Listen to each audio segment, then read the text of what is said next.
केलेलं. त्याच्या पुढचा पार्ट आपण आज बघणार that is internal energy. Internal energy is denoted by the symbol U. And what is the internal energy?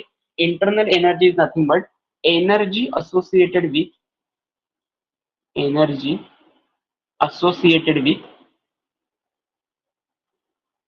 The system. Okay, आता एखादी सिस्टीम घ्या, कन्सिडर करूया आपला हा मार्कर आहे असं आपण कन्सिडर करूया. ह्या मार्कर मध्ये कुठली एनर्जी असणार? आपण म्हणतो काय एनर्जी याच्यामध्ये काहीच नसणार, हा निर्जीव आहे, त्यामुळे त्याला काय लाईफ स्पॅन जो आहे, लाईफलेस मॉलिक्युल असं त्याला आपण बायोमॉलिक्युल्स म्हणतो. मग हा काय बायोमॉलिक्युल नाहीये, करेक्ट आहे, हा बायोमॉलिक्युल नाही. पण ह्याच्यापासून जी बनलेली इंक आहे, त्याच्यामध्ये युज केलेलं जे अल्कोहोल आहे, it is part of your chemistry or स्टडीचा पार्ट आहे, म्हणजे ती तुमची सिस्टीम असते. म्हणजे एखादी सिस्टीम तुम्ही कन्सिडर केला, त्याच्याशी रिलेटेड करणाऱ्या सगळ्या ज्या एनर्जीज आहेत त्या कलेक्टिव्हली कन्सिडर केल्या जातात इंटरनल एनर्जीमध्ये. ओके, बेस्ट एक्झाम्पल सांगायचं झालं तर फॅन तुम्ही लावता म्हणजे काय करता, त्याला इलेक्ट्रिक एनर्जी प्रोव्हाइड करता. फॅन लावलेला आहे, सगळं बरोबर आहे, इलेक्ट्रिसिटीचं बटन ऑन आहे, पण इलेक्ट्रिसिटीच नसेल तर त्याला तुम्ही एनर्जी प्रोव्हाइड करत नाही. म्हणजे त्याची जी इलेक्ट्रिकल एनर्जीचं कन्व्हर्जन कायनेटिक एनर्जीमध्ये होतं, कायनेटिक एनर्जीचं कन्व्हर्जन मेकॅनिकल एनर्जीमध्ये होतं. म्हणून तर तुम्हाला समजतं ना की येस फुलनेस आहे, कारण थंडावा आता आलाय, वारा चालू केल्यानंतर आपल्याला बरं वाटतंय, रिलॅक्स वाटतंय, असं आपण जे कन्सिडर करतो हे कशावरनं करतो, it is a transfer of energy. हे त्याचं बेस्ट एक्झाम्पल असेल. सो एवढं लक्षात ठेवायचं, या फॅनशी रिलेट करणाऱ्या ज्या काही एनर्जी आहे, मेकॅनिकल एनर्जी म्हणजे तो फिरतोय, त्याच्यापासून मिळणारा जो स्पीड आहे तो रिलेट करतो कायनेटिक एनर्जी बरोबर. इलेक्ट्रिक एनर्जी मी लावल्यानंतर फॅन चालू होतो म्हणजे इलेक्ट्रिक एनर्जी मी प्रोव्हाइड करतो.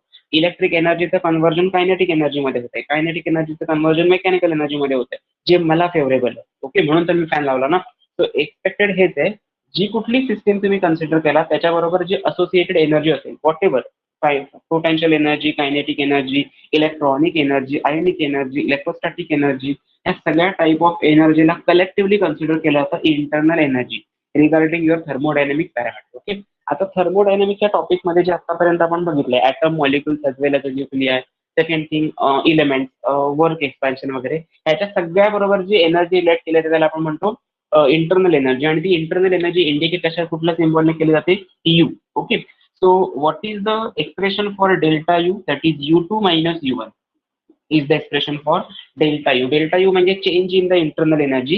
It is nothing but it is the difference between internal energy of a final state, this is your final state, and internal energy of your initial state.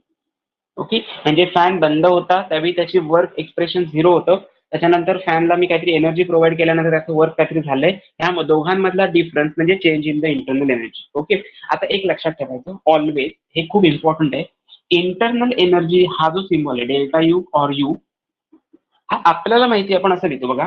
मी समजा एका particular system मधनं heat evolve केली, सोडून दिलेली आहे, तर मी consider करतो त्याला -5 किलो जूल पर मोल असं आपण मेन्शन करतो. मायनस का लिहिलं, कारण इव्हॉल्व्ह झालेली आहे, निघून गेली आहे, एक्झोथर्मिक एंडोथर्मिक आपण असं करतो.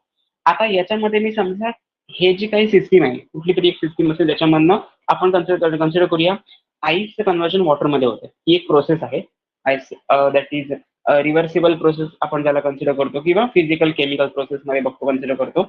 आईसचं कन्व्हर्जन वॉटरमध्ये झालंय म्हणजे टेम्परेचर वाढलं असणार. आता ही जी कंडिशन आहे ना, -5 किलो जूल, ही एनर्जी आहे आईसची असं कन्सिडर करूया.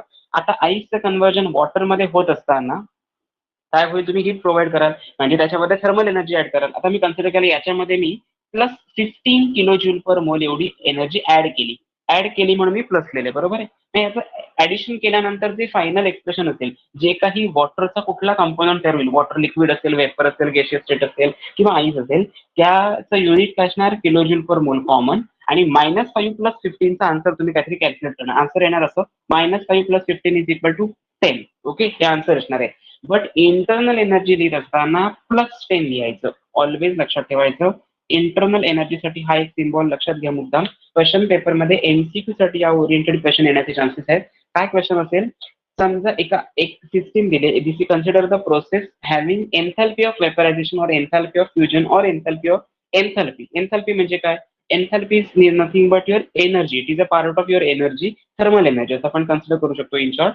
सो ज्यावेळी एका आईस त्याच्यामध्ये एक्सपेक्टेड एनर्जी असेल ही -5 किलो जूल पर मोल असेल, ती जर आपण हीट केलं, आईसमध्ये आपण हिटिंग स्टार्ट केल्यानंतर त्याची एनर्जी, हिटिंगची एनर्जी थर्मल एनर्जी होती +15.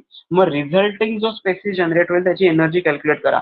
ऑप्शन मध्ये 2 देणार ऑप्शन, पॉझिटिव्ह, निगेटिव्ह इन्फिनिटी आणि 0 असे ऑप्शन्स असतील. तुम्हाला -5 +5 +10 +25 याच्याशी काहीच रिलेट करायचं नाही, कशाची ऍडिशन करायची नाही, कशाचं सबट्रॅक्शन करायचं नाही. लक्षात एवढंच ठेवायचं, इंटरनल एनर्जीचं हे कॅल्क्युलेशन केल्यानंतर जर डिजिट प्लस असेल तर आपण कधी लिहित नाही. बघा, मला +10 रुपये मिळाले असं आपण कधीच म्हणत नाही. आपण म्हणतो 10 रुपीज मिळाले. ओके, 10 रुपये गेले असं म्हणतो, म्हणजे काय -10 रुपीज झाले. याचा अर्थ काय होतो, तिथे आपण प्लस मायनस सिम्बॉल यूज करत नाही. बट थर्मोडायनेमिक या टॉपिकमध्ये इंटरनल एनर्जीला जसं आपण मायनस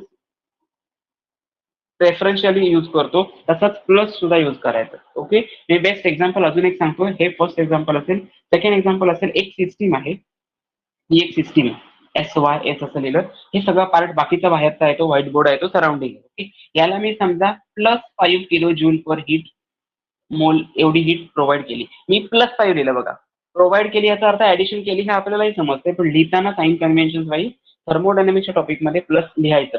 जर ह्याच्यात मी समजा 20 किलो जूल पर मोल हीट इव्हॉल्व्ह केली तर तुम्ही मायनस लिहिणार लगेच.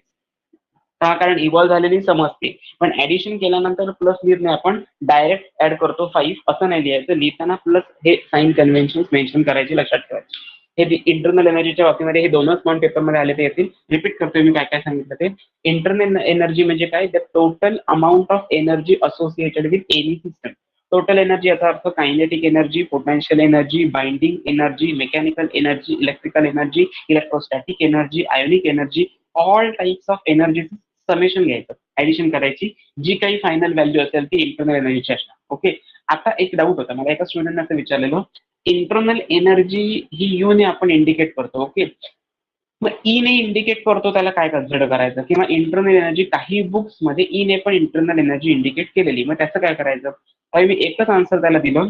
तुम्ही जर स्टेट बोर्ड प्रिपेअर करताय, okay, Maharashtra state board prepare करताय, तर स्टेट बोर्डच्या पेपरमध्ये तुमचं textbook is nothing but your model answer. Okay, टेक्स्टबुकच्या बाहेर जाऊन काही लिहायचं नाही.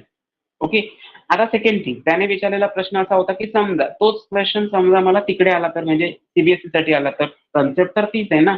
मग म्हटलं त्यावेळी ते काय करणार, बाय अज्युमिंग असं मेन्शन केलेलं असणार. क्वेश्चन मध्ये सांगतात बाय अज्युमिंग इंटरनल एनर्जी ब्रॅकेटमध्ये E comma enthalpy is equal to H असं मेन्शन केलेलं असणार. त्याच वेळी ई आणि एच च्या टर्म्स मध्ये तुम्ही लिहू शकता. अदरवाईज यू हा सिम्बॉलच युनिव्हर्सली करेक्ट आहे. ओके, जर समजा त्यांनी मेन्शन केलेलं असेल थोडा क्वेश्चन फिरवण्यासाठी, तुम्ही क्वेश्चन नीट वाचता की नाही, रीड करता की नाही हे बघण्यासाठी जर क्वेश्चन फिरवलेला असेल तर ते या टाईपमध्ये क्वेश्चन विचारू शकतात. बट अदरवाईज इंटरनल एनर्जीसाठी सिम्बॉल यूज करायचा यू, हे लक्षात ठेवा. डेल्टा यू म्हणजे काय? Change in internal energy is nothing but it is the difference between internal energy at final state and internal energy of initial state of a system. It is not related with the surrounding. Okay, so this is a part of your internal energy. आणि internal energy मध्ये जसं आपण -5 म्हणतो तसं +10 म्हणायचं. +10 असा word लिहायचा, plus sign indicate व्हायला पाहिजे. हे दोनच पॉईंट स्टेट बोर्ड साठी सफिशियंट आहेत. नेक्स्ट पार्ट आहे तुमचा फर्स्ट लॉ ऑफ थर्मोडायनामिक्स. आता याच्यासाठी मी एक तुम्हाला छोटीशी ट्रिक सांगेन, म्हणजे माझ्याकडे एका पॉईंट मध्ये असं लिहिलेलं आहे म्हणून मी तुम्हाला सांगतोय. थर्मोडायनामिक्सचा जो पहिला लॉ आहे तो कशाबद्दल इन्फॉर्मेशन देतो, सेकंड लॉ आहे तो कशाबद्दल इन्फॉर्मेशन देतो, आणि थर्ड लॉ आहे तो कशाबद्दल इन्फॉर्मेशन देतो. त्याचा एक चार्ट प्रिपेअर करून ठेवा. आता तुमच्याकडे काहीतरी नोटबुक पेज काहीतरी व्हाईट असेल, त्याच्यावरती तुम्ही ते मार्जिन मध्ये करणं एक्सपेक्टेड आहे. याचं रिझन काय? फर्स्ट लॉचा क्वेश्चन पेपरमध्ये येऊन गेलाय. ओके, सेकंड लॉचा क्वेश्चन पेपरमध्ये येऊन, थर्ड लॉचा क्वेश्चन येऊन गेला नाही अजून, आणि तो एक्सपेक्टेड आहे की तुमच्या एमसीक्यूच्या टर्म्स मध्ये येईल. मला वाटतं या वर्षीच्या पेपरमध्ये तुमच्या फर्स्ट लॉ ऑफ थर्मोडायनामिक्सचा पहिलाच एमसीक्यू होता. जरा चेक करा फक्त, म्हणजे तुम्हाला ते समजून जाईल. आणि ऑक्टोबरचा पेपर येईल त्याच्यामध्ये या टाईप मध्ये सेम पॅटर्न नसतो, म्हणजे तो क्वेश्चन येणार नाही पुढच्या मार्च मध्ये, म्हणजे तुम्ही जेव्हा एक्झाम देणार आहात त्यावेळी मात्र तो क्वेश्चन येऊ शकतो. सिमिलरली तुमच्या सीबीएसईच्या पेपरमध्ये सुद्धा सेकंड लॉ ऑफ थर्मोडायनामिक्स आणि थर्ड लॉ ऑफ थर्मोडायनामिक्स याच्यावरती काहीही क्वेश्चन अजूनपर्यंत विचारले नाहीयेत. का विचारले नाहीयेत त्याचं आन्सर शोधण्यापेक्षा माझं असं मत आहे, डिफिकल्टी लेवल थोडी जास्त आहे आणि तुमच्या थर्मोडायनामिक्सला जेई ओरिएंटेड जे प्रिपरेशन करतात त्यांना प्रॉब्लेम ओरिएंटेड क्वेश्चन येणं एक्सपेक्टेड आहे. त्यामुळे ते जास्तीत जास्त थिअरीकडे दुर्लक्ष करतात असं मी तर स्पष्ट म्हणेन. याचं रिझन काय? कारण थर्मोडायनामिक्स टोटली वास्ट सिलेबस आहे. कायनेटिक्स आणि थर्मोडायनामिक्स हे कंबाईन क्वेश्चन विचारायला एक्झामिनरला आवडतात. याचं रिझन रिलेट करतात एकमेकांशी. ओके, त्याला थर्मोकेमिस्ट्री असं म्हटलं जातं. केमिकल कायनेटिक्स मधल्या रेट ऑफ रिएक्शन आणि केमिकल थर्मोडायनामिक्स मधल्या ह्या टर्म्स सगळ्या एन्थाल्पी, एन्ट्रॉपी एक्सेट्रा. सो हे कंबाईन केल्यानंतर जे काही तुमचे क्वेश्चन्स असतात ते जनरेट होतात आणि त्यामुळे डिफिकल्टी लेवल वाढलेली असते. ओके, फक्त एवढं लक्षात ठेवा. ठीक आहे. फर्स्ट लॉ ऑफ थर्मोडायनामिक्स मध्ये 3 स्टेटमेंट आपल्याला प्रिपेअर करायचे. पहिलं स्टेटमेंट काय सांगितलं? Energy, total energy of universe is always remains constant. Total energy of the universe म्हणजे काय? आपण ज्या आता आपण कन्सिडर करूया आपण पृथ्वीवर राहतोय. कन्सिडर करूया म्हणजे काय? पृथ्वीवरच राहतोय आपण. पण सांगतोय अर्थवरती जर आपण प्रेझेंट असू तर अर्थशी रिलेट करणाऱ्या सगळ्या ज्या एनर्जीज आहेत, बाइंडिंग एनर्जी असेल, अजून काय असेल, ग्रॅव्हिटेशनल एनर्जी असेल, आपण इलेक्ट्रिक एनर्जी, इलेक्ट्रिसिटी प्रोड्यूस करतो आणि त्या प्रोडक्ट केलेल्या इलेक्ट्रिसिटीचा यूज फर्दर ॲपरेटस इक्विपमेंटसाठी करतो. म्हणजे ती एक अमाऊंट ऑफ एनर्जी आहे. जी काय X plus Y plus Z amount जी असेल ती कुठली तरी कॉन्स्टंट म्हणजे त्याला आपण कन्सिडर करणार capital K. This is your first statement. Second काय सांगितलंय? Energy associated with the isolated system. Energy associated with isolated system. आता आयसोलेटेड सिस्टीमचं एक्झाम्पल आपण त्यावेळी बघितलं होतं. ते परत एकदा रिपीट करतोय. सिस्टीमचे 3 टाइप्स असतात. पहिली असते ओपन सिस्टम, क्लोज सिस्टम आणि नेक्स्ट असते आयसोलेटेड सिस्टम. ओके. काय केमिकल थर्मोडायनामिक्स मध्ये ज्या टर्मिनॉलॉजी आहेत त्या प्रत्येक वेळी, म्हणून तर मी पहिल्या पेजवरती, मी जर तुम्हाला नोट सेंड केलेला जर तुम्ही बघितलं असाल तर थर्मोडायनामिक्सची एक डेफिनेशन झाल्यानंतर मी सगळ्या टर्मिनॉलॉजीच्या अंडर सगळं दिलेलं आहे. टर्म्स यूज असं वरती हेडिंग दिलं आणि कुठल्या कुठल्या टर्म्स आहेत त्या चांगल्या लर्न करा विथ एक्झाम्पल. याचं रिझन असं आहे, स्टेट फंक्शन आणि पाथ फंक्शनची जी मी एक्झाम्पलची लिस्ट 7-8 एक्सपेक्टेड असं होतं ना की जर एका मार्काला क्वेश्चन आला तर एक एक्झाम्पलचं सफिशियंट आणि एक डेफिनेशन करेक्ट आहे. मग मी एक डेफिनेशन आणि एक एक्झाम्पल देऊन मी जर स्टॉप केलं तर तुम्हाला त्याच्यावरतीच वेगळा क्वेश्चन येईल. Which among the following pair, pair म्हणजे 2-2 दिलेले असणार, is not a state function. म्हणजेच काय? ते पाथ फंक्शन असणार आहे. बरोबर ना? नॉट अ स्टेट फंक्शन म्हणजे बाकीचे सगळे स्टेट फंक्शन असतील आणि ते पाथ फंक्शन असणार. मग ते पाथ फंक्शनची पेअर आयडेंटिफाय करायची असेल तर मोर दॅन 1 एक्झाम्पल्स माहिती पाहिजे. आणि हीच एक्झामिनरची टेंडन्सी आता वाढत चालली प्रत्येक पेपरमध्ये. त्यामुळे लक्षात ठेवा, एक्झाम्पल आणि थिअरी, एमसीक्यू बेस्ड क्वेश्चन्स किंवा कन्सेप्च्युअल क्वेश्चन्स आहेत. म्हणजे ॲडियाबॅटिक म्हणजे काय, आयसोकोरिक म्हणजे काय, आयसोथर्मल म्हणजे काय आणि आयसोबॅरिक म्हणजे काय, हे वर्डवरनं आठवलं पाहिजे पटपट पटपट. आयसो म्हणजे सिमिलर, एवढं लक्षात ठेवायचं. बाकी ते सगळे चेंज होत जातात. हे आपण डेफिनेशन्स मध्ये प्रिव्हियस लेक्चरला बघितलंय. जर कोणी अजूनही बघितलेलं नसेल तर माझी एक रिक्वेस्ट आहे, केमिकल थर्मोडायनामिक्स हा टॉपिक लेक्चर नंबर 1 पासून परत एकदा बघा. त्याचे रेकॉर्डिंग अवेलेबल आहेत अजूनही, तर तुम्ही ते चेक करू शकताय. म्हणजे तुमची लिंक लागेल कंटिन्युअसली म्हणून. ठीक आहे. Total energy of the universe is always remains constant. Energy associated with the isolated system. आता ओपन सिस्टीम मध्ये मी असं एक्झाम्पल दिलं होतं गेल्या वेळी. एक चहाचा कप ठेवलेला आहे, सगळ्यांचा फेवरेट चहा किंवा कॉफी, म्हणून मी ते एक्झाम्पल नेहमी घेतो. सो कॉफी किंवा टी जर ठेवलेली असेल आणि त्याच्यावरती सॉसर ठेवलेला नसेल, वरती आपण ठेवतो बघा गरम राहायला पाहिजे म्हणून, जर ठेवलेला नसेल आणि तुमचा फोन आला, तुमचा फोन म्हणजे काय 15-20 मिनिटाच्या खाली काय तुम्ही थांबतच नाही कधी. सो ते जर समजा कंटिन्युअसली फोनवरती बोलत असाल तर ते जे काही आल्यानंतर जो काही चेंज झालेला असतो तो म्हणजे काय? Open system. Okay. Isolated system याचा अर्थ, जर तो चहा तुम्ही एखाद्या पेशंटला नेताय, थर्मस फ्लास्क मधून घेऊन जाता की कप मधून घेऊन जाताय पेशंटला, आपण घरामध्ये कपात ओतून ठेवायचा, गाडीवरून घेऊन जायचा कप आणि त्या हातात कप द्यायचा, तोपर्यंत तो ॲज लाईक शुगर सिरप असं झालेलं असणार. ते गोड गोड जास्त फक्त चव दिसणार आणि पाण्यासारखी चव असणार, बाकी काही समजणार नाही तुम्हाला. सो त्याचा हॉटनेस आहे तो कमी झालेला असतो. हेच जर आपण थर्मस फ्लास्कमध्ये डीप केलं तर त्याच्यामधलं एनर्जी पण जात नाही, थर्मल एनर्जी, आणि मॅटर म्हणजे कंटेंट पण तेवढाच राहतो. म्हणजे चहाची काही क्वांटिटी कमी झालेली दिसत नाही, त्याला आपण आयसोलेटेड सिस्टीम म्हणतो. आणि क्लोज सिस्टीमचं एक्झाम्पल सांगायचं झालं तर, आता चहा जो ठेवलेला आहे तो तसाच कपमध्ये चहा ठेवायचा with saucer. Okay. With saucer असेल तर it is an example of close system. Without saucer असेल तर एक्झाम्पल ऑफ ओपन सिस्टम. आणि थर्मस फ्लास्क असेल तर एक्झाम्पल ऑफ आयसोलेटेड सिस्टीम. मला गॅरंटी आहे आयसोलेटेड सिस्टीमसाठी थर्मस फ्लास्क शिवाय कुठलाही क्वेश्चन तुम्हाला अप टू 12th स्टँडर्ड विचारणार नाही. त्याच्यानंतर मात्र इक्विपमेंट्स बदलतात थोडी. थर्मोस्टॅट नावाचं एक्सपेरिमेंट म्हणजे तुम्हाला, स्टॅट म्हणजे स्टेबल आणि थर्मो म्हणजे टेम्परेचर, असं एक इक्विपमेंट असतं त्याच्यामध्ये आयसोलेटेड सिस्टम काही प्रमाणामध्ये फॉलो केली जाते. बट आयडियल एक्झाम्पल आहे त्याचं थर्मस फ्लास्क. आता एवढंच लक्षात ठेवायचं, thermos is an example of isolated system. So that isolated system containing energy म्हणजे त्याच्याशी रिलेट करणारी इंटरनल एनर्जी असेल किंवा एनर्जी असेल ती सुद्धा काय असते? कॉन्स्टंट असते. हे त्याचं सेकंड स्टेटमेंट आहे तशाचं फर्स्ट लॉ ऑफ थर्मोडायनामिक्स. आणि थर्ड आहे आपला सगळ्यांचा favourite, energy can neither be created nor be destroyed but it can be transform into one form of energy to the another form of energy. Okay. मी काय काय सांगितलं, ही तीनही statement चांगली लर्न करून ठेवा, इम्पॉर्टंट आहेत. आतापर्यंत कधीही विचारली नाहीये पण एक्सपेक्टेड आहे म्हणून येऊ शकतात. Modified first law of thermodynamics तर मॅथमॅटिकल एक्सप्रेशन पर्टिक्युलर प्रोसेससाठी, कुठली प्रोसेस आहे ना तेही मी तुम्हाला सांगतो, कुठल्या तरी प्रोसेससाठी VS साठी विचारला जाणार.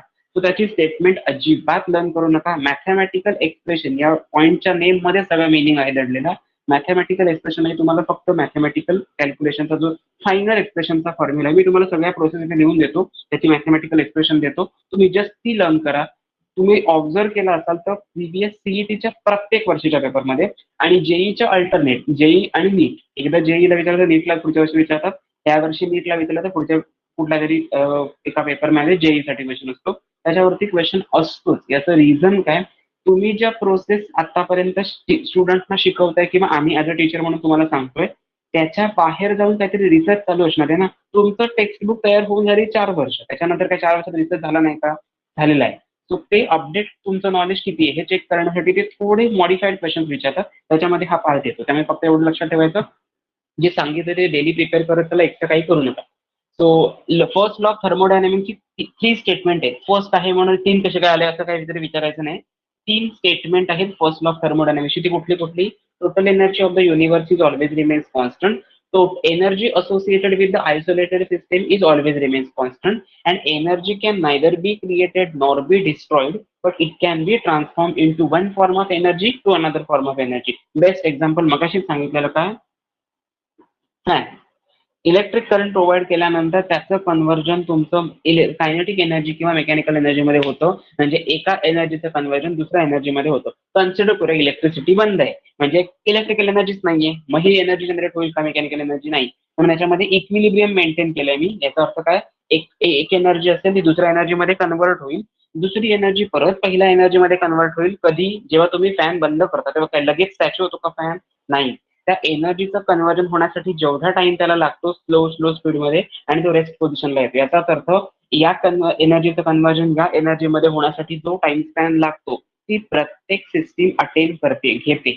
वॉटर बॉईल झालेलं आहे, ओके, म्हणजे त्याला तुम्ही वॉटर बॉईल झाल्यानंतर तुम्ही जर बघितलं असाल वरती ना वॉटरचे ड्रॉपलेट्स असे मूव्ह झालेले दिसतात, बरोबर आहे. त्याची काय व्हायब्रेशन मोड असतो का?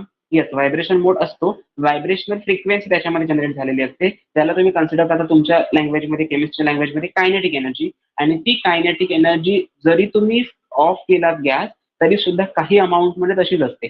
थोडा वेळ आवाज येतो बघा, भांड्यांचा सुद्धा आवाज येतो आपल्याला, आणि थोड्या वेळानंतर तो आवाज बंद होतो. जेव्हा तुम्ही लीड ओपन करता तेव्हा त्याच्याखाली ड्रॉपलेट असतात, म्हणजे त्याचं कन्व्हर्जन, लिक्विड या सिस्टीमचं कन्व्हर्जन वॉटर ड्रॉपलेट म्हणजे कंडेन्सेशन प्रोसेस होण्यासाठी जी टाइम जो लागलेला आहे तो त्या सिस्टीमने घेतलेला असतो. Okay, so this is your first law of thermodynamics. These are the 3 statement. Question पेपरमध्ये डायरेक्ट क्वेश्चन येईल, state any 2 statement, state any 3 statement or 1 statement of first law of thermodynamics.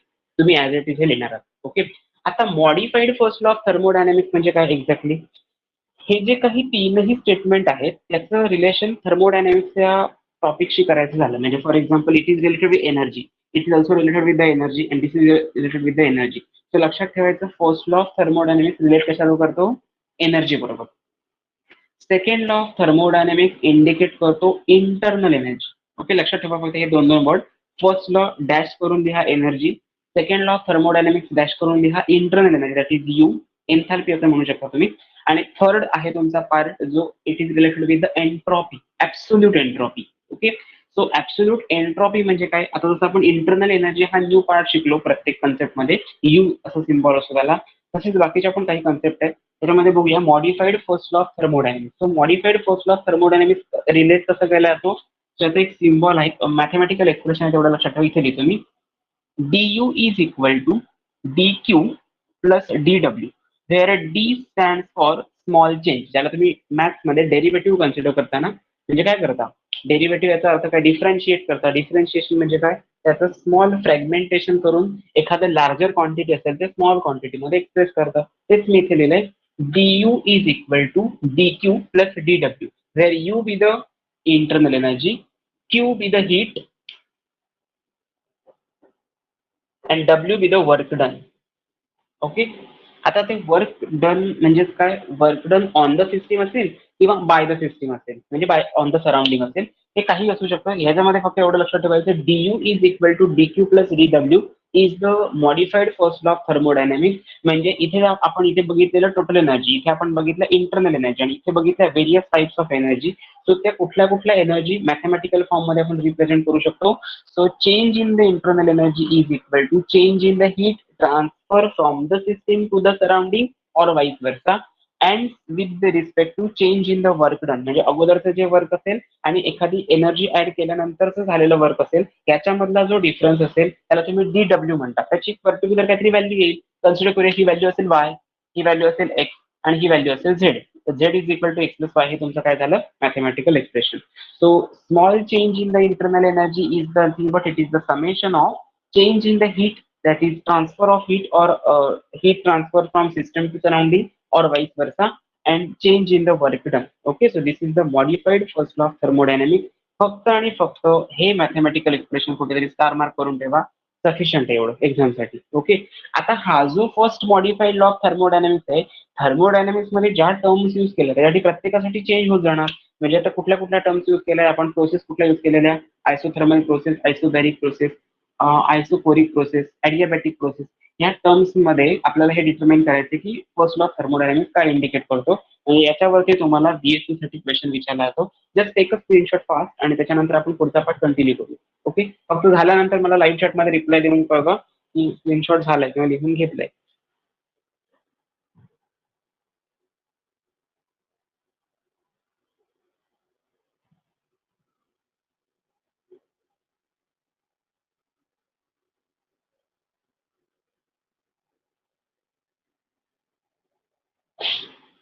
Okay, so the next part is nothing but your various process, modified first law of thermodynamics for various processes. Just mathematical expression करायचं, बाकी काही करायचं नाही. तुम्हाला कदाचित तुमच्या क्लासेसमध्ये किंवा तुम्ही जिथे कुठे घेताय त्याच्यामध्ये काही डेरिव्हेशन वगैरे घेतली असतील. डेरिव्हेशन ठीक आहे, समजायला पाहिजे किंवा कन्सेप्ट क्लॅरिफिकेशनसाठी बरोबर आहे.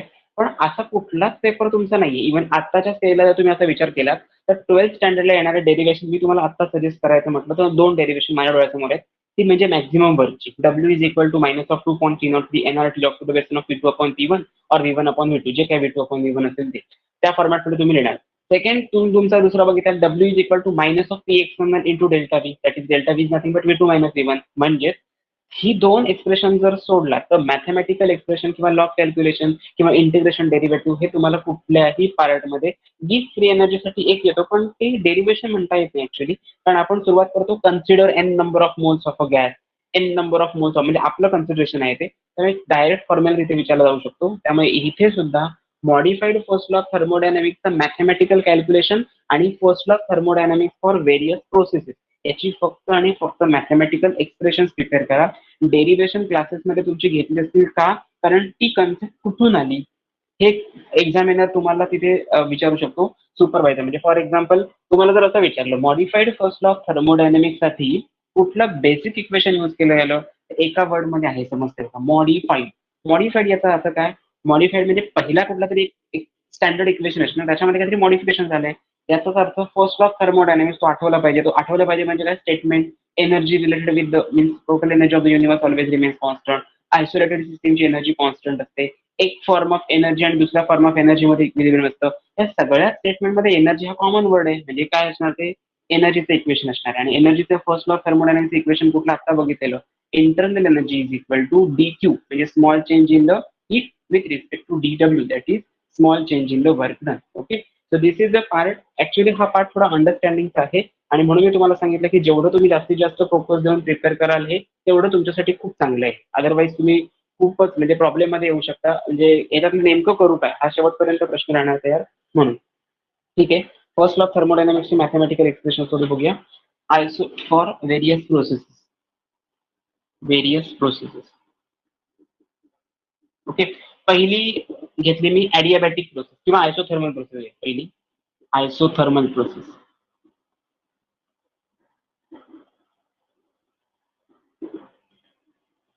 सेकंड प्रोसेस इज आपण बघितलेली पहिली होती आयसोथर्मल, नंतर बघितलेली ॲडियाबॅटिक होती, मग होती आयसोबॅरिक आणि लास्ट होती आयसोकोरिक. या चारही प्रोसेसच्या बाबतीमध्ये मॅथमॅटिकल एक्सप्रेशन काय काय येईल ते बघूया. नंतर घेऊया ॲडियाबॅटिक प्रोसेस, ॲडियाबॅटिक. थर्ड घेऊया आयसोकोरिक आणि लास्ट असेल आयसोबॅरिक. ओके, ह्या प्रोसेससाठी लागणारी जी मॅथमॅटिकल एक्सप्रेशन आहे चार्ट कुठेतरी काढून ठेवा किंवा स्क्रीनशॉट घेतला तरी चालेल. आयसोथर्मल प्रोसेससाठी आयसो म्हणजे मी काय सांगितलं ना मगाशी, आयसो मीन्स सिमिलर. ओके, जिथे टेम्परेचर सिमिलर आहे. आता कन्सिडर करूया T1 ची व्हॅल्यू आहे 8 केल्विन, केल्विन मध्ये घेतलं टेम्परेचर मी, आणि T2 ची व्हॅल्यू सुद्धा आहे सेम असं म्हटलंय ना, आयसो म्हणजे काय सेम, सो 8 केल्विन असेल. आता ह्याला T2 आणि T1 मधला डिफरन्स जर येतात तर किती येणार व्हॅल्यू, 0 येणार. याचा अर्थ असा होतो डेल्टा टी ची व्हॅल्यू इथे कुठेतरी तुम्हाला 0 मिळेल, म्हणजे टेम्परेचर कॉन्स्टंट असणार आहे. जर टेम्परेचर कॉन्स्टंट असेल तर याच्याशी रिलेट करणारी थर्मल एनर्जी कॉन्स्टंट असणार. थर्मल एनर्जी कॉन्स्टंट म्हणजे किती, 0. सो आपलं एक्सप्रेशन काय होतं इथे, delta U is equal to इथे डी यू लिहूया, d U is equal to d Q plus d W. आता याच्यामध्ये जर थर्मल एनर्जी म्हणजे हीट ही एनर्जी आपला सिम्बॉल आहे तो 0 कन्सिडर केला तर काय आन्सर येणार, d U is equal to 0 plus d W. बरोबर आहे, du is equal to 0 plus dw. Similarly isothermal process मध्ये जर समजा टेम्परेचर रिलेट करणारे थर्मल एनर्जी बरोबर आणि थर्मल एनर्जी रिलेट करणारे इंटरनल एनर्जी बरोबर, तर du ची व्हॅल्यू 0 घेतला तर तुमचा आन्सर काय येईल. So here du is equal to 0 which is equal to dq is equal to minus of dw. This is the modified first law of thermodynamics for isothermal process. मी काय केलं, W ची value कधी negative असेल जेव्हा Q positive असेल, आणि Q ची value negative कधी असेल जेव्हा W पॉझिटिव्ह असेल, म्हणजे वाईस वर्सा. हेच एक्सप्रेशन तुम्ही असंही लिहू शकता, dq minus is equal two plus dw. हे पण बरोबर आहे आन्सर. ओके, फक्त एवढंच लक्षात ठेवायचं, कशाची व्हॅल्यू 0 असते, du ची व्हॅल्यू 0 असते for isothermal process. Now in case of adiabatic process मध्ये जनरली काय असतं, हीट जी असते ती ट्रान्सफर होत नाही सराउंडिंग कडनं सिस्टीमकडे किंवा सिस्टीम कडनं सराउंडिंगकडे, म्हणजे हीट ची व्हॅल्यू 0 असणार. इथे हीटचा सिम्बॉल आहे Q, तो Q ची व्हॅल्यू मी सरळ 0 कन्सिडर केली, Q इज इक्वल टू 0. कशाच्या व्हॅल्यू 0 असतात आणि व्हॅल्यू काय काय चेंज होतात हे दोन्ही एक्सप्रेशन येणं एक्सपेक्टेड आहे, अदरवाइज डिफिकल्ट होणार. तर तुमचं एक्सप्रेशन असं येईल, du is equal to 0 plus dw म्हणजे dw. हे तुमचं modified first law of thermodynamics for adiabatic process झालं. आयसोकोरिक प्रोसेससाठी थोडा पार्ट वेगळा आहे, दॅट इज फायनल एक्सप्रेशन जर कन्सिडर करायला गेलात तर व्हॉल्यूम कॉन्स्टंट असतो, माहिती आहे ना. आयसोकोरिक प्रोसेससाठी व्हॉल्यूम कॉन्स्टंट असतो आणि आयसोबॅरिक प्रोसेसमध्ये प्रेशर कॉन्स्टंट असतो. सो या केसमध्ये आपण एक आयसोकोरिक प्रोसेसमध्ये रिव्हर्सिबल इरिव्हर्सिबल एक्सप्रेशनची एक प्रोसेस बघितली होती, that is du is equal to dq plus W, म्हणजे Wचं एक्सप्रेशन आपलं होतं minus of P external into delta V. Okay, आता त्या डेल्टा व्ही म्हणजे V2 मायनस V1, जर याची व्हॅल्यू कॉन्स्टंट असेल 0 असेल तर 0 into multiplied by pressure, answer येणार 0, म्हणजे आन्सर येईल du is equal to dw. आता du is equal to dq. du is equal to dq कधी असतं, रिलेट करतं कधी, जेव्हा आयसोकोरिक प्रोसेस असेल त्यावेळी. ओके, सो या टर्म्स मध्ये लक्षात ठेवा, du is equal to dq minus of P external into delta V. This is the final expression for modified first law of thermodynamics for isocoric process. And for isobaric process हेच फक्त काय असणार आहे, isobaric process मध्ये काय असतं, pressure जे असणार आहे ते कॉन्स्टंट असणार आणि प्रेशर कधीही निगेटिव्ह मध्ये नसेल. म्हणजे तुम्ही काय लिहू शकता याच्यामध्ये, डी क्यू किंवा त्याला आपण कन्सिडर करूया हीट एनर्जी म्हणजे क्यूपी असं लिहूया, Q P is equal to delta U plus of P external into delta V. Okay, U आहे हा, कन्फ्युजन नको. पहिल्यांदा मी काय सांगितलं, आयसोकोरिक प्रोसेससाठी डेल्टा यूच्या टर्म्स मध्ये लिहिलंय आणि आयसोबॅरिक प्रोसेससाठी क्यूपीच्या. तर मगाशी मी तुम्हाला म्हटलेलं तुमच्या पेपरमध्ये कुठलं मॅथमॅटिकल एक्सप्रेशन येणं एक्सपेक्टेड आहे, तर एक्सपेक्टेड आयसोबॅरिक प्रोसेस आहे. Okay, direct straightforward question असेल, काय क्वेश्चन विचारतील, state the mathematical expression for modified first law of thermodynamics of isobaric process. फक्त प्रोसेस बघायची आणि मॉडिफाईड हा वर्ड बघायचा, हे एक्सप्रेशन घेऊन मोकळा व्हायचं. QP is equal to delta U plus P external to delta V. आता याच्यामध्ये तुम्हाला एक कन्सिडर करायचं झालं, दोन टर्म्स अशा आहेत की ज्या निगेटिव्ह मध्ये येतात. बघा, पी एक्सटर्नल व्ही म्हणजे काय, डब्ल्यू, आठवतं काय बघा, डब्ल्यू मॅक्स जेव्हा एक्सप्रेशन DW सॉल्व्ह केलेला प्रिव्हियस लेक्चरला, so DW is equal to minus of P external into V2 minus V1 असं तुम्ही दिलेलं होतं. आता पी एक्स तुमचं जे ज्यावेळी ह्या डब्ल्यू ची व्हॅल्यू काहीच म्हणजे 0 असते, हे कधी असेल, डब्ल्यू ची व्हॅल्यू 0 त्यावेळी फ्री एक्सपान्शन असेल, बरोबर ना. वर्क इज वर्क डन होत आहे पण ते निगेटिव्ह मध्ये जात नाहीये, ऑलवेज झिरो किंवा पॉझिटिव्ह मध्ये असेल. फ्री एक्सपान्शन कुठे असतं, व्हॅक्यूम मध्ये असतं. सो हे लक्षात एवढंच ठेवायचं की या टर्म्स मध्ये रिप्रेझेंट करताना तुम्ही ह्या डीडब्ल्यू ची व्हॅल्यू म्हणजे कुठल्या या डीडब्ल्यू ची व्हॅल्यू ही टाकले या एक्सप्रेशन मध्ये. ओके, बाकी तीनही एक्सप्रेशन सेम आहेत. डीयू आणि क्यू बद्दल इन्फॉर्मेशन देत आहेत. हा क्यूपी साठी इंडिकेट करतोय म्हणून तुम्हाला क्वेश्चन पेपर मध्ये हे लिहिणार. बरेचसे स्टुडंट असे लिहून ठेवतात d U is equal to delta U plus P external into delta V. लगेचच कळायला पाहिजे हा यू असेल तर हा यू असेल का सेम. मला सांगा ह्याची व्हॅल्यू समजा 2 घेतली तर ह्याची व्हॅल्यू पण तुम्ही 2 घेणार. 2 मध्ये कितीही ऍड केला तर तुम्ही समजा 2च येतं का आन्सर, नाहीये. याचाच अर्थ काय, इथे यू येत नाही, इथे काय येतं, क्यूपी येतं at constant pressure of heat energy. Okay, relate करतो तो पार्ट. त्यामुळे isobaric प्रोसेसचं modified first of thermodynamics चांगला लर्न करून ठेवा. आता तुम्ही काम करा, त्या टोटल बोर्डचा एक स्क्रीनशॉट घेऊन ठेवा आणि हे लिहून ठेवा कुठे तुमच्या मार्जिन मध्ये, जे तुम्ही कंटिन्युअसली उठता बसता वाचलं पाहिजे, बघितलं पाहिजे, ऍटलीस्ट तुमची नजर त्याच्यावरती पडली पाहिजे. याच्यावरती कन्फर्म क्वेश्चन असते ते लिहूनच ठेवा. Very I M. Okay, state board साठी आला तर बीएसए साठी येईल आणि तुमच्या एमसीक्यू टाईप मध्ये क्वेश्चन आला तर तो MCQ direct straightforward equation देतील. Which among the following is the correct relationship between असं सांगतील आणि ते ऑप्शन्स देतील. पण ऑप्शन्स मध्ये माझ्या एक्झामिनर असेल तर मुद्दाम काय करणार, आयसोथर्मल देणार. एक पहिला तुमचा ए ग्रुप असेल, बी ग्रुप मध्ये ह्या व्हॅल्यूज देणार, Q is equal to 0, delta U is equal to d Q, Q P is equal to delta U हे देणार. आणि थर्ड ब्लॉक मध्ये तुमच्या काय देणार, या व्हॅल्यू देणार, d U is equal to minus of d W, d U is equal to W. मग तुम्हाला क्वेश्चन पेपर मध्ये सी तुम्हाला काय लिहावं लागेल, फर्स्टचं पी आहे आणि इकडचं सी आहे, सेकंडचं बी आहे आणि इकडचं क्यू आहे, असं लिहावं लागेल. म्हणजे त्याच्यावरनं कन्सेप्ट क्लॅरिफिकेशन झालेलं कळतं. ज्या मुलाची कन्सेप्ट क्लिअर आहे तोच ते सॉल्व्ह करू शकतो. बाकीचे फक्त बघणार आणि म्हणणार क्वेश्चन पेपर कठीण काढला, त्याच्यापेक्षा ते काही करू शकत नाही. ओके, सो प्लीज एक अवॉइड करा त्या ह्या गोष्टी आणि जास्तीत जास्त फोकस करा, कारण हा मार्क्स मिळवून देणारा टॉपिक आहे. ठीक आहे, कम्प्लीट झालं असेल तर फक्त सांगा लाईव्ह चॅट मध्ये, म्हणजे आपण नेक्स्ट पार्ट कंटिन्यू करूया, स्टार्ट करूया.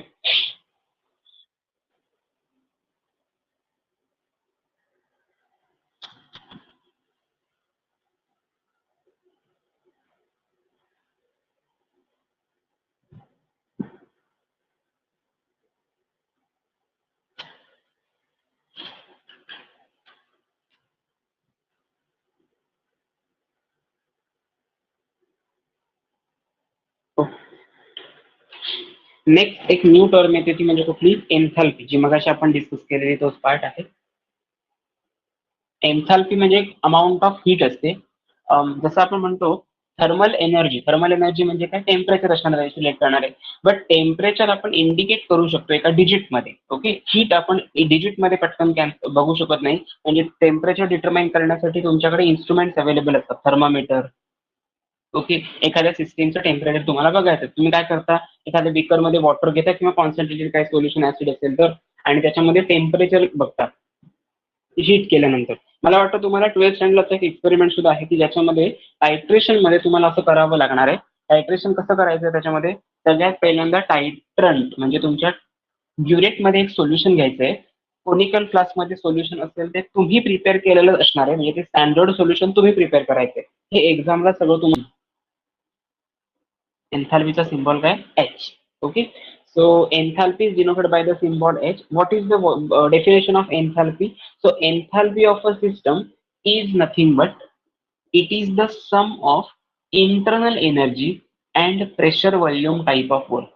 काय सांगितलं मी, enthalpy is defined as it is the sum of internal energy and pressure volume type of work of the system. Okay, आता pressure volume type of work म्हणजे काय, आपण बघितले बघा, W is equal to P into V किंवा काहीतरी कुठलं तरी एक्सप्रेशन असेल, डेल्टा व्ही वगैरे. ओके, ज्याला आपण मॅक्झिमम वर्क डन म्हणतो.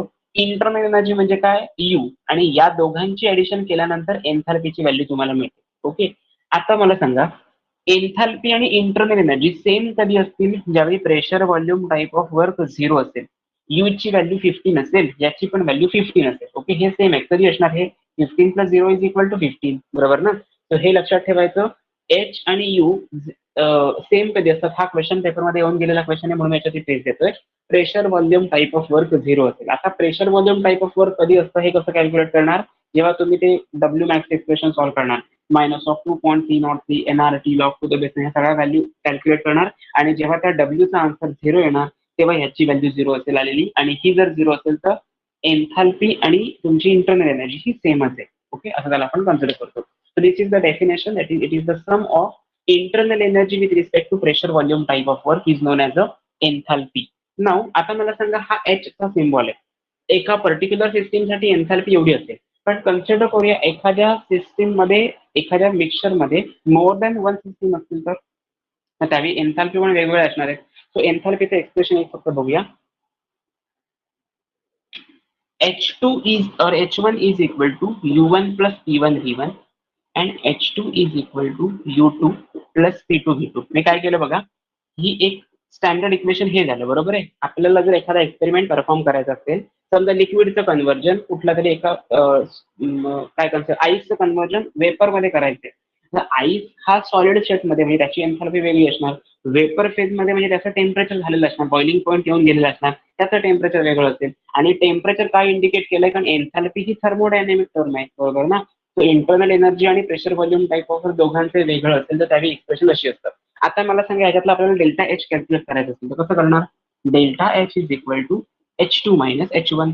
H2 ची व्हॅल्यू आपल्याला माहिती आहे, U2 plus P2 V2 minus H1 ची व्हॅल्यू काय, U1 plus P1 V1. Okay, U2 आता ही सगळ्या टर्म्स आहेत त्या एकत्र घेऊया. U2 U1 ह्या टर्म्स एकत्र घेऊया. U2 मायनस U1 मायनस मिडलला आहे बघा, P1 V1 चा साईन मायनस यायला पाहिजे, म्हणजे हा अगोदर घेतला पाहिजे आपल्याला. P2 V2 किंवा P1 V1 अगोदर घेतला तरी सुद्धा चालेल. इथे प्लस घेऊया, plus P2 V2 minus of P1 V1. Okay, हे आपल्याला एक्सप्रेशन मिळालं. आता याच्यावर कॅल्क्युलेट काय करू शकता, मला सांगा. डेल्टा एच म्हणजे H2 मायनस H1, मग U2 मायनस U1 म्हणजे काय, डेल्टा U. सो सबस्टिट्यूट करूया, डेल्टा U प्लस P2. आता बघा, P2 V2 minus P1 V1 म्हणजे काय असणार, इथे इज डेल्टा PV, बरोबर आहे. बट आपल्याला माहिती आहे pressure volume type of work हे आयडियल गॅस इक्वेशन साठी एनआरटीच्या टर्म्स मध्ये येतं, बरोबर आहे.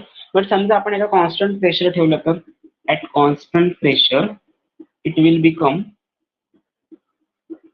P1 is equal to P2 is equal to P. ह्या सगळ्या प्रेशर्सना आपण P म्हणून कन्सिडर करूया. ना एक्सप्रेशन तुमचं कसं जनरेट होईल, delta H is equal to delta U plus constant आहे तो बाहेर घेतो आपण, P इंटू डेल्टा व्ही. आता अगेन डेल्टा व्ही म्हणजे काय, V2 मायनस V1. म्हणजे तुमचं फायनल एक्सप्रेशन काय मिळालं तुम्हाला एन्थाल्पीचं, delta H is equal to delta U plus P into delta V. Okay, हेच एक्सप्रेशन तुम्ही असंही लिहू शकता, delta U plus P into V2 minus V1. Again ह्याचं एक्सपेन्शन केलं तर काय येणार, plus PV2 minus PV1. Okay, so हेच टर्म्स मध्ये आपण एक्सप्रेस करतो. हे झालं तुमचं एन्थाल्पीचं एक्सप्रेशन. आता enthalpy, change in the enthalpy ह्याची डेफिनेशन जर तुम्हाला विचारली तर तुम्ही काय लिहू शकता याच्यामध्ये, जरा बघा. एक्सप्रेशन कडे बघून ऑलवेज डेफिनेशन तयार करायची, थर्मोडायनेमिक्स आणि केमिकल कायनेटिक्स या 2 टॉपिक्स मध्ये. रिपीट करतोय मी काय सांगितलं, एक्सप्रेशन बघायचं, फायनल एक्सप्रेशन जिथे जिथे स्क्वेअर ब्रॅकेट केलेलं असेल त्याच्यावरनं जेवढी तुमची डेफिनेशन अराईव्ह करण्याची टेंडन्सी वाढेल तेवढं तुम्हाला बेनिफिशियल आहे, तेवढं लक्षात ठेवा. ते रिपीट करतोय काय काय सांगितलं ते. एन्थाल्पीची डेफिनेशन मी वर्ड मध्ये लिहिणार, it is defined as it is the summation of internal energy and pressure volume type of work. Okay, for more than one system, H1 and H2 be the two enthalpies of system 1 and system 2 respectively. So it may be represented as H1 is equal to U1 plus P1 V1, H2 is equal to U2 plus P2 V2. Okay, आता ह्या 2 expression वरून आपल्याला delta H calculate करायचे का, कारण त्यातला difference म्हणजे delta H असतो. So delta H is equal to H2 minus H1, final enthalpy minus initial enthalpy. H2 ची व्हॅल्यू होती ती सबस्टिट्यूट केली, H1 ची व्हॅल्यू होती ती सबस्टिट्यूट केली. दोन्ही सिमिलर टर्म्स आहेत त्या एका ब्रॅकेटमध्ये घेतल्या, 2 सिमिलर टर्म्स आहेत त्या एका ब्रॅकेटमध्ये घेतल्या. H2 मायनस H1 म्हणजे delta H, U2 minus U1 म्हणजे कोण, delta U. P2 V2 minus P1 V1 म्हणजे काय, फायनल मायनस इनिशियल म्हणजे डेल्टा PV. बट प्रेशर जर कॉन्स्टंट ठेवलेलं असेल, हे आपल्या कन्व्हिनियन्ससाठी आपण करतो, ऍक्च्युअल हे एक्सप्रेशन करेक्ट आहे. At constant pressure P1 P2 आणि P हे सगळे सेमच असणार. कॉन्स्टंट प्रेशर म्हणजे काय, P1 ची व्हॅल्यू 5 असेल, 5 बार, याची पण 5 बार आणि याची पण 5 बार असेल, तर टोटल 5 हे कॉन्स्टंट आहे. So delta H is equal to delta U plus P बाहेर घेतला, कॉन्स्टंट आहे टर्म ती, डेल्टा व्ही तसेच ठेवले. डेल्टा व्ही म्हणजे काय, change in the volume that is V2 minus V1. So V2 minus V1 च्या टर्म्स मध्ये लिहू शकता. आता याच्यावरनं चेंज इन द एन्थॅल्पी याची डेफिनेशन द्यायची आहे तर तुम्ही काय करणार, change in एन्थॅल्पी of any system can be defined as it is the summation of change in internal energy with pressure at with change in the volume at constant pressure. Okay, हे लक्षात ठेवा. Repeat करतोय मी काय काय सांगितलं ते. Change in the एन्थॅल्पीची definition काय, the change in एन्थॅल्पी of a system is defined as it is the summation of change in internal energy with respect to change in the volume at constant pressure. बघा, change in internal energy आणि change in volume याला काय म्हणतात असा question आला तर तुम्ही काय लिहून ठेवणार, यू प्लस पीव्ही म्हणजे DW लिहून ठेवतात मुलं. रॉंग आहे ते. DW नाही येणार, DH येणार. That is delta H. It is nothing but your enthalpy. Okay, so enthalpy change of a system is nothing but it is the sum of internal energy change with respect to change in the volume at constant pressure. So this is nothing but your change in enthalpy. Okay, हे expression total खूप महत्वाचं आहे. So just take a screenshot fast. याच्या पुढचा एक part आहे that is delta H आणि delta U चं डिफरंट टर्म्स मध्ये एक्सप्रेशन काय ते लिहायचंय गॅसियस स्टेटसाठी. तेवढा पार्ट फक्त आपण बघूया आणि त्याची वर्कडन कशी असतात तेवढं बघूया आणि मग स्टॉप करूया लेक्चर. ओके, महत्वाचं कारण लिंकिंग प्रोसेस आहे ती, म्हणून लेंदी व्हायला नको. आतापर्यंत जेवढं बघितलं ते फक्त रिवाइज करणं एक्सपेक्टेड आहे आणि आतापर्यंत ज्या टर्मिनॉलॉजी बघितल्या त्या थरली बघितल्या पाहिजेत. म्हणजे फॉर एक्झाम्पल एन्थॅल्पीची डेफिनेशनच माहिती नसेल तर हे एक्सप्रेशन येणारच नाही. हे एक्सप्रेशन आलंच नाही तर हे येणार नाही. हे नाही आलं तर पुढचं काहीच येणार नाही. ओके, सो प्लीज लक्षात ठेवा डेफिनेशन एक्सपेक्टेड आहे आणि ती डेफिनेशन टर्म्स यात मॅथमॅटिकल जिथे जिथे मी स्क्वेअर ब्रॅकेट केलंय त्याच्यावरती तुम्हाला न्यूमेरिकल आणि तो व्हेरी इम्पॉर्टंट लक्षात ठेवण्याचा पार्ट जो असतो त्याला मी स्क्वेअर ब्रॅकेट करतो. त्याला तुम्ही लक्षात ठेवा. ओके, आणि मला ती सवय झाली पण काही वेळामध्ये बोलायचं राहून जातं. पण प्लीज लक्षात ठेवा जिथे जिथे स्क्वेअर ब्रॅकेट असेल त्याच्यावरती तुम्हाला प्रॉब्लेम तरी येणार किंवा ते तुम्हाला लक्षात ठेवायचे. ते प्रॉब्लेमसाठी असेल किंवा कुठल्या तुमच्या डेफिनेशनसाठी वगैरे असेल ते लक्षात ठेवायचं. Just take a screenshot fast आणि झालं असेल तर फक्त मला एक मेसेज करा.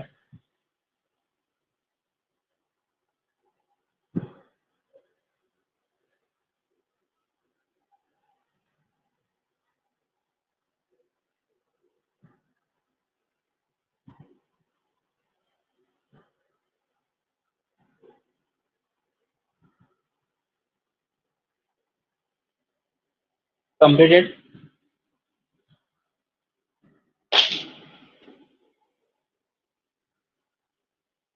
ओके, ठीक आहे. थर्मोडायनामिक्स मध्ये डेरिव्हेशनची प्रॅक्टिस करायला पाहिजे का, तर कन्सेप्च्युअल खूप तुमचं चांगलं नॉलेज असेल ना तर काही करायची गरज नाही. अदरवाईज केलेल्या बऱ्या. ओके, लिहून काढायचं इम्पॉर्टंट आहे का, तर मी तर सजेशन मुलांना असं देतो की जिथे जिथे मी स्क्वेअर ब्रॅकेट केलेलं होतं नोट्समध्ये, मग ते काय करतात नोट्समध्ये मी दिलेल्या हँड रिटन माझ्या नोट्स आहेत त्याच्यामुळे माझी प्रॅक्टिस झाली बरोबर ना.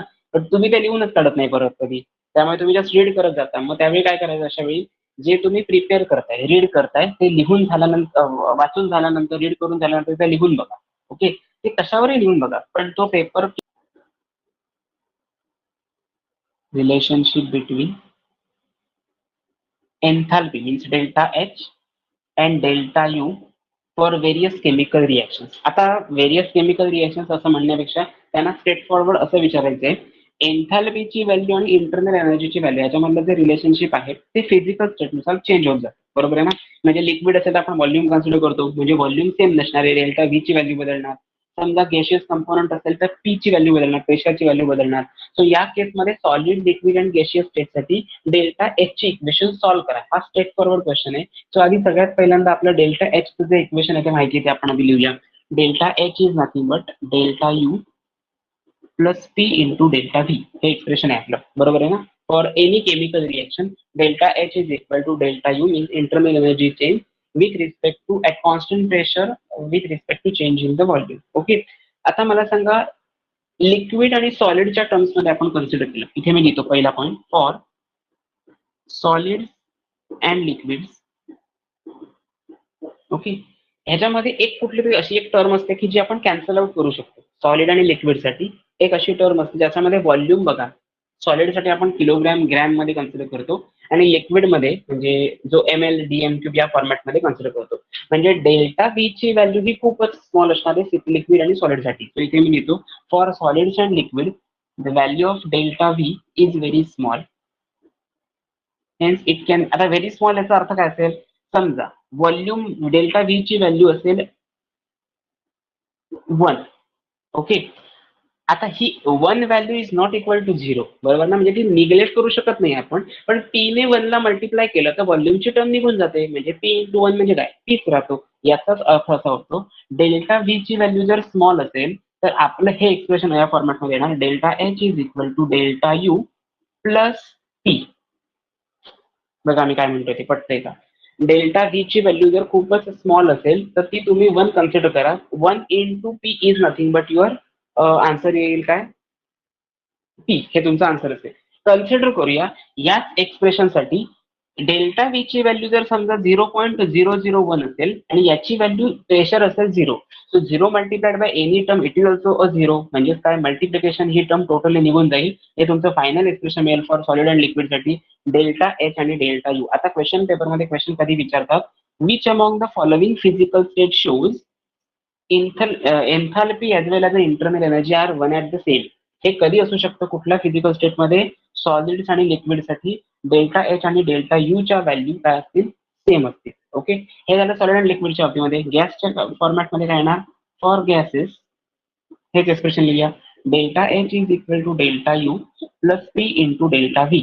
हे एक्सप्रेशन आहे तुमचं, पी इंटू डेल्टा व्ही. आता गॅशियस, आपण गॅसेस कॉम्पोनंट म्हणजे काय, आपल्याला गॅस सिलेंडर असतो, त्याच्यावरती लिहिलेलं असतं बघा 15.8 kg, 18.3 kg असं मेन्शन केलेलं असतं. बट kg फॉर काहीतरी एक डेन्सिटी असते बघा, डीएम क्यूबच्या टर्म्स मध्ये आपण रिप्रेझेंट करतो, त्याला आपण कन्सिडर करतो मास अपॉन व्हॉल्यूम. म्हणजे व्हॉल्यूम इथे आपण निग्लेक्ट करू शकत नाही कुठल्या कंपोनंटसाठी, गॅशियससाठी. आता हा क्वेश्चन कसा जनरेट होऊ शकतो, in case of relationship between enthalpy and internal energy, which among the physical state affect on the total value of enthalpy change.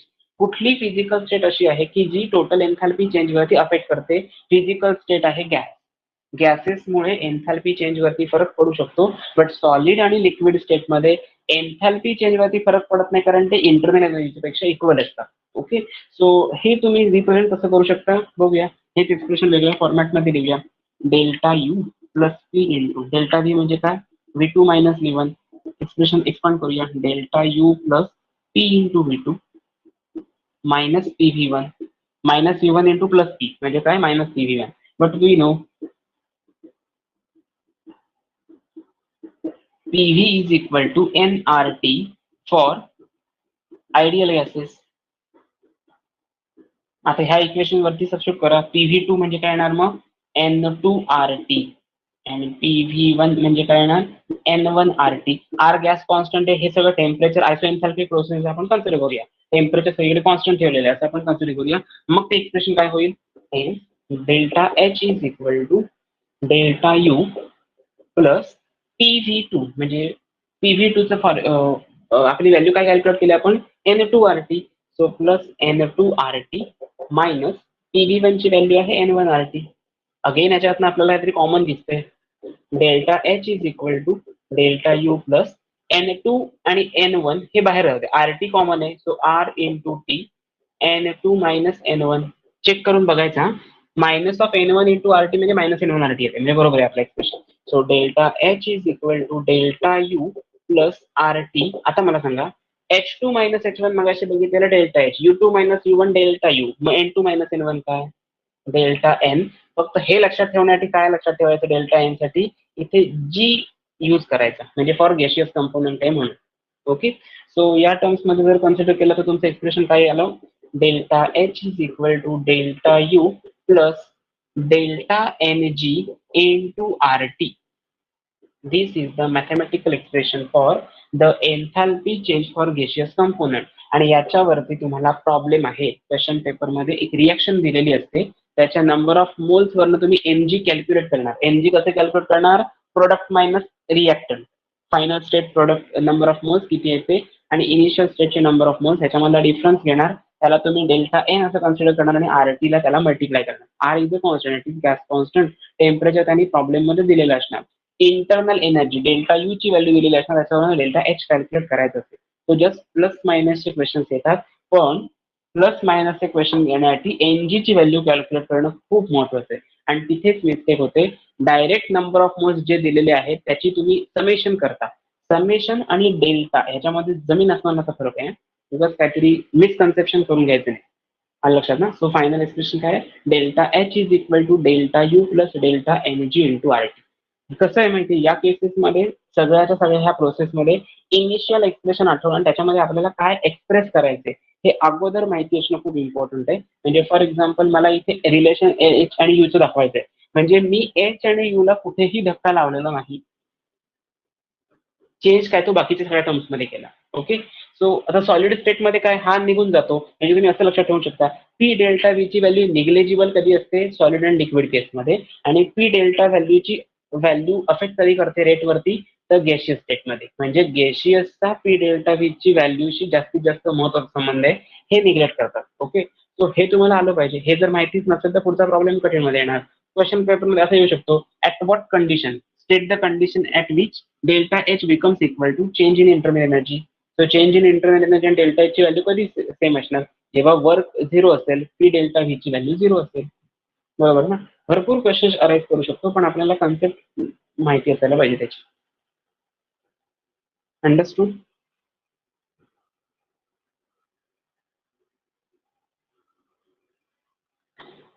आता वर्क डन इन केमिकल रिएक्शनचा एक छोटंसं आर्टिकल आहे, तेवढं बघूया आणि मग स्टॉप करूया.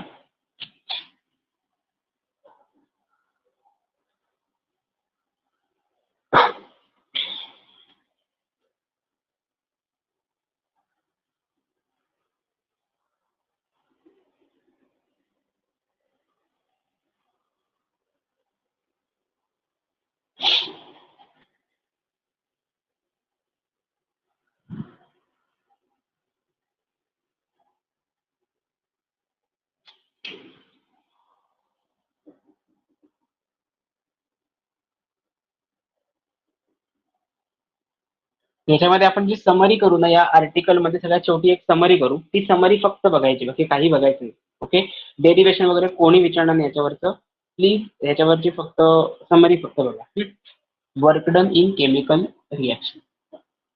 आपलं वर्क डनचा फॉर्म्युला काय, डब्ल्यू इज इक्वल टू जो पर्यंत रिव्हर्सिबल ॲडियाबॅटिक किंवा इरिव्हर्सिबल अँड आयसोथर्मल असे वर्ड वापरत नाहीत तोपर्यंत लक्षात ठेवायचं 2.303 NRT log to the base of P2 upon P1 V1 upon V2 काही यूज नाही करायचं. काय सांगितलं मी, जोपर्यंत थर्मोडायनामिक्स मध्ये शिकलेल्या प्रोसेसचे कुठलेही वर्ड प्रॉब्लेम मध्ये नसतील तोपर्यंत स्ट्रेट फॉरवर्ड हाच फॉर्म्युला यूज करायचा, W is equal to minus of P external into delta V, हाच फॉर्म्युला यूज करायचा. ओके. आणि जर थर्मोडायनामिक्स टर्म्स यूज केलेले असतील, irreversible, expansion, compression, isothermal, okay, reversible, adiabatic, तर तुम्ही ते यूज करायचं डब्ल्यू इज इक्वल टू 2.303 वगैरे जे काय फॉर्म्युला आहे तो. ओके. सिम्पल ट्रिक्स आहे. सो बघूया आधी P external into delta V. Delta V ची व्हॅल्यू मगाशी आपण जशी सबस्टिट्यूट केली व्ही2 मायनस व्ही1 करूया पुढे calculation. So W is equal to minus of P external. हे कुठून आला हा डाऊट असेल तर प्लीज वर्कडनचं पहिलं एक्सप्रेशन बघा, मॅक्झिमम वर्कडन म्हणत नाही, प्रेशर व्हॉल्यूम टाईप ऑफ वर्कचं एक्सप्रेशन आहे, त्याच्यामध्ये आपण हा फॉर्म्युला प्रूफ केला. ओके. प्रिव्हियस तुमच्या रेकॉर्डिंग मध्ये पण मिळेल तुम्हाला. W is equal to minus of P external into V two minus V one. मग सारखं सर्व सॉल्व्ह करायचं, minus of P external into V two, minus of minus it will become plus P V one असं येणार ना. P stand for pressure, मी आता direct लिहिलं नाही, एवढंच लिहिलं पीई एक्स टी. ओके. याचाच अर्थ काय होतो, P V one minus of P V two असा याचा अर्थ होतो. बघा जरा चेक करा.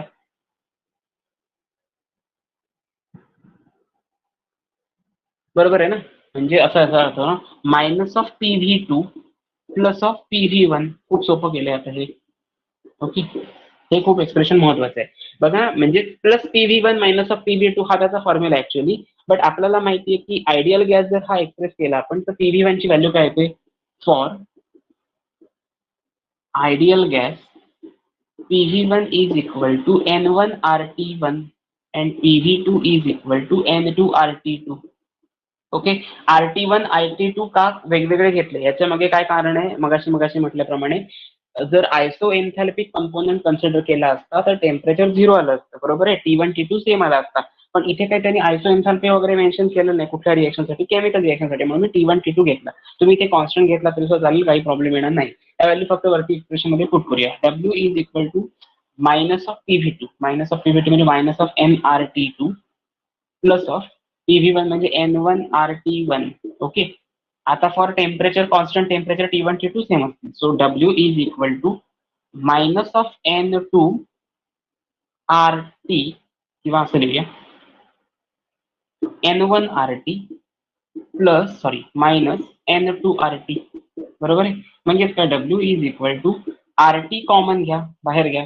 N1 मायनस N2 म्हणजेच काय, NG. बरोबर ना. N1 initial state minus final state, म्हणजे तुमचं फायनल एक्सप्रेशन हे एवढंच येणार. आता मला फक्त एवढंच सांगायचं, जी समरी मगाशी मी म्हटल्याप्रमाणे, जर समजा वर्कची व्हॅल्यू इथे लिहितो, म्हणजे तुम्हाला ते स्क्रीनशॉट घ्यायला किंवा लिहून काढायला कुठेतरी बरं पडेल. जर समजा N2 ची व्हॅल्यू खूप ग्रेटर आहे, if N2 is very very greater than N1. N2 ची व्हॅल्यू, असं डोक्याला काय अजिबात डोक्याला त्रास करून घ्यायचा नाही, याच्यामध्ये व्हॅल्यू सबस्टिट्यूट करायच्या. N2 ची व्हॅल्यू ग्रेटर म्हणजे व्हॅल्यू घेतली 8, याची व्हॅल्यू असेल 2. 2 मायनस 8चा आन्सर येतो -6. मायनस ऑफ 6 इंटू RT म्हणजे मायनस ऑफ 6 RT, म्हणजे Ng ची व्हॅल्यू पॉझिटिव्ह येणार की निगेटिव्ह येणार हे एक्सपेक्टेड आहे. बरोबर आहे ना. मायनस ऑफ N2RT इथे प्लस ऑफ N1RT. ओके. मग RT जर तुम्ही कॉमन घेतला तर मायनस, हे एक्सपेरिमेंट जरा अजून करूया. RT कॉमन घेतला तर N1 मायनस N2 येईल, किंवा minus of N2 which is equal to RT into minus of N2 minus N1, असं घेतलं तरी पण बरोबर आहे ना.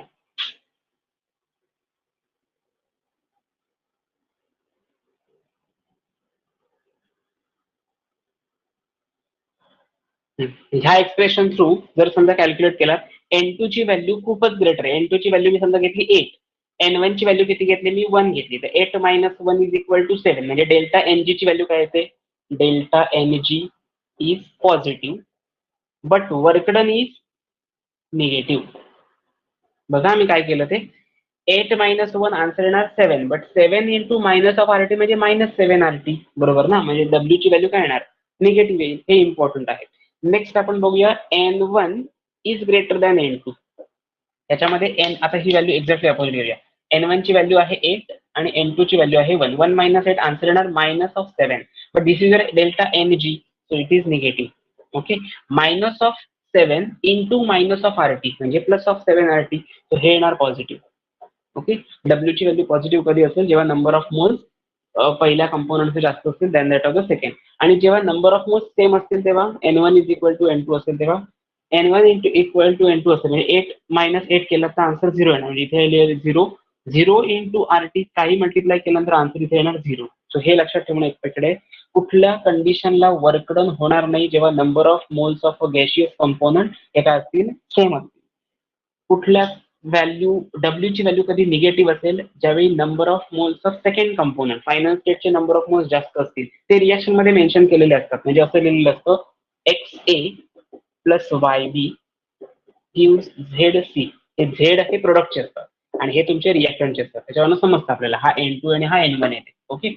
नेक्स्ट, N1 ची व्हॅल्यू सगळ्यात ग्रेटर असेल N2 पेक्षा, तर वर्क डन पॉझिटिव्ह असतं. हा चार्ट कुठेतरी लिहून ठेवा किंवा काहीतरी स्टार मार्क करून ठेवा, स्क्रीनशॉट घेऊन ठेवा, काही करा. हे कोणी नाही विचारणार, हेच विचारणार. सो प्लीज याच्यावरती जरा जास्तीत जास्त कॉन्सन्ट्रेट करा.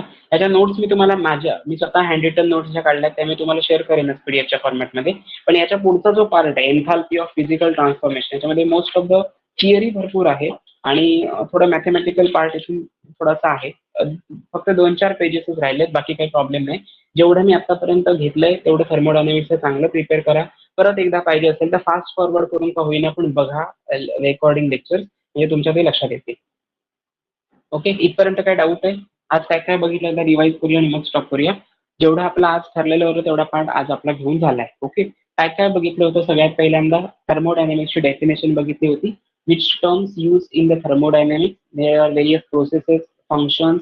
प्रोसेसमध्ये प्रोसेसची डेफिनेशन काय होती, आयसोबॅरिक, आयसोथर्मल, आयसोकोरिक, ॲडियाबॅटिक प्रोसेसच्या डेफिनेशन काय होत्या, स्टेट फंक्शन, पाथ फंक्शनची डेफिनेशन काय होती, सिस्टीम म्हणजे काय, सराउंडिंग म्हणजे काय, सिस्टीमचे टाइप्स काय होते, open system, close system, surround आणि आयसोलेटेड सिस्टीम, त्याची एक्झाम्पल्स, त्याची डेफिनेशन, इथपर्यंत सगळा पार्ट बघितला होता.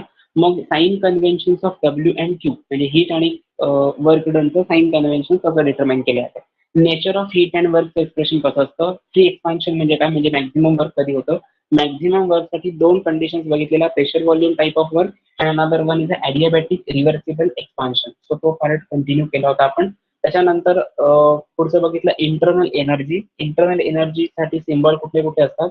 फर्स्ट लॉ ऑफ थर्मोडायनामिक्स बघितला, then modified first law of thermodynamics mathematical expression, modified first law of thermodynamics mathematical expression for various processes.